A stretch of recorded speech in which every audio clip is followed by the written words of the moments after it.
My name is David Gido. I was born in 1986. I was born in Rwanda. My mother and my father got together. My mother, she is a Tanzanian. She is a Nyakyusa tribe. And my father is a Hutu. My mother and my father divorced when I was 2 years old.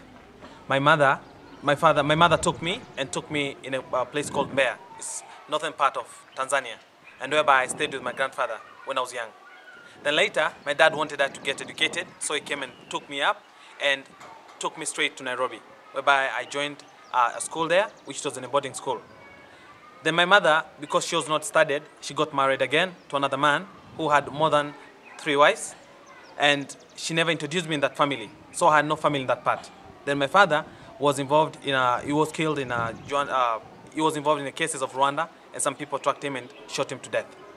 Then now, when I was in Nairobi, no one came and took care of me.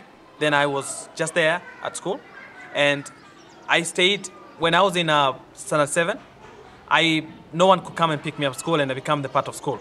So I spoke to the owner of the school, and he took me up as a worker.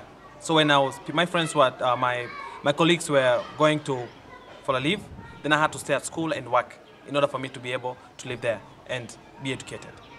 Then later, after I completed Form 4, then I passed well, and I got help again, and I was sent to college, whereby I took a diploma in business studies.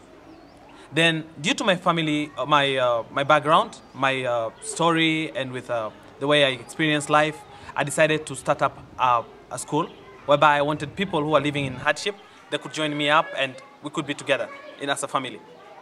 So that's why I sat down and started doing research.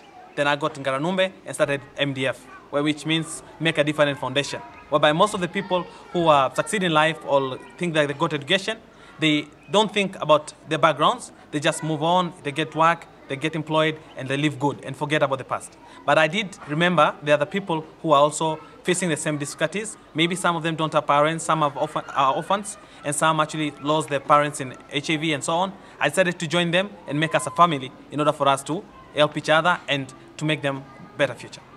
Thank you.